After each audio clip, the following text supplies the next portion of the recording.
Hello everyone, hope you're all well. Welcome to another video. I'm going to start with an apology because I know I missed my regular spot on the Sunday releasing the video to you. So this one's coming to you a little bit later than what I'd planned. But the reason behind it, there's not an awful lot that's happened. I suppose that's the case for a lot of people in lockdown right across the country. And to be honest, it is starting to get a little bit tiresome now. But anyway, last week was a recovery week for me, so I'm going to talk through that in just a few seconds. Let's roll the titles.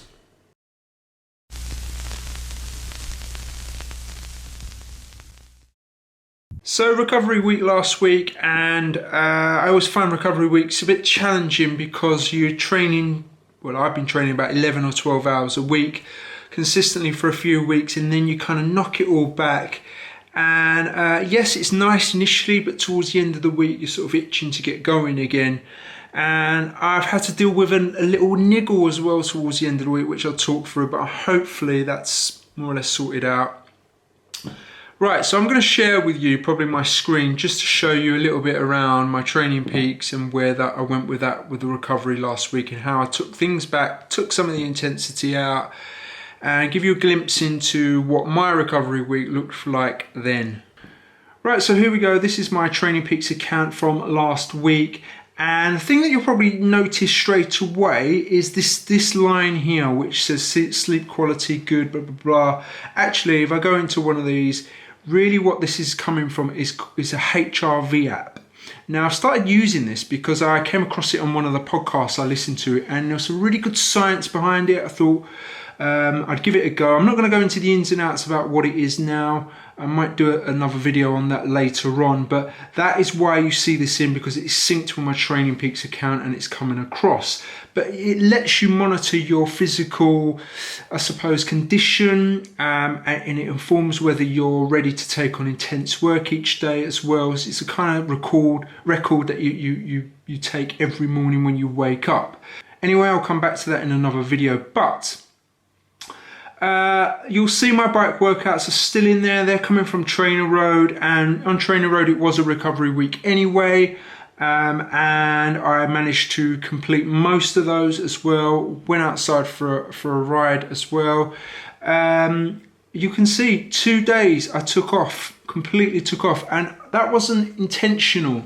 I was only going to take the Monday off. However, on this run here, this smaller threshold run, whereas usually I'm running about 1 hour and 10 minutes, there's a couple of blocks of intensity, and I reduced that down to one 15-minute block and one 10-minute block. And towards the end of the run, I started to get a niggle in my knee.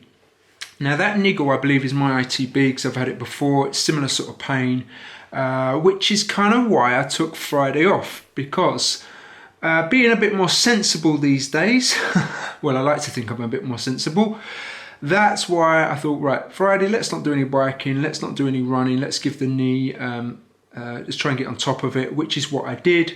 And then all I did the weekend was biking. You'll see my hour run here and my leg strength session I completely missed.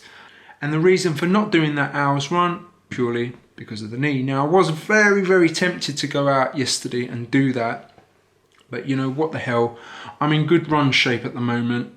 Missing an 8-miler run is not really going to do massive damage to me.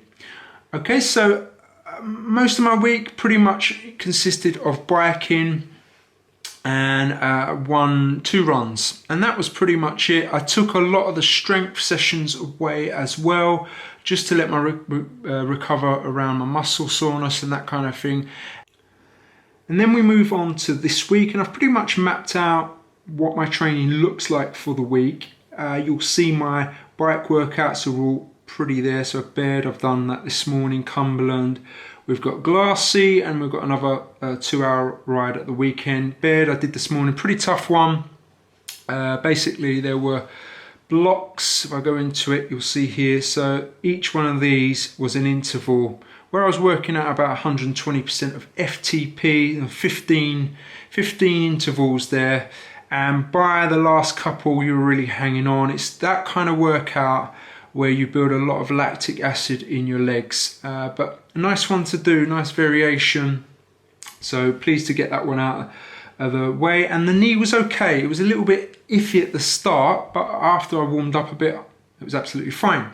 I put my strength workouts in as well across the week, and you'll notice that on a Tuesday I usually do a speed workout, a 5k sort of speed interval workout, but this week, just to protect the knee and be careful, I'm only going to run nice and easy for 45 minutes just to look after that. The only intense run I'm doing this week is the threshold run, and that may change depending on what my knee is doing, but I think it will be all right. And then I've got a 14 miler based on Saturday, so I'm only doing 3 runs this week instead of the usual 4, and pretty much the rest of it is there. I think we'll be around somewhere between 12 to 13 hours this week training wise, but overall we'll see how that goes and then we will adjust. I've started to put in some of the sessions for next week, but I will wait and see how my body behaves, particularly the knee. And that's pretty much it, and there you can see it. Not an overly lot to tell you. Recovery weeks are a bit like that. I could go on about how I painted the bedroom this weekend, and now my wife's given me some other projects. And I wanted to... triathlon Dan, if you're watching this video, my hair's a bit long, but I will be cutting it and my wife won't be. But there you go. Anyway, I'll be back later on in the week, probably the weekend, with a bit more content, hopefully. I do have some ideas coming up, particularly the HRV app. I want to review that and tell you a little bit more about that, but I want to use it a little bit more just to get some insight into it first of all and how I'm using it and that kind of thing. Anyway, guys, thanks for watching. I will see you in a couple of days.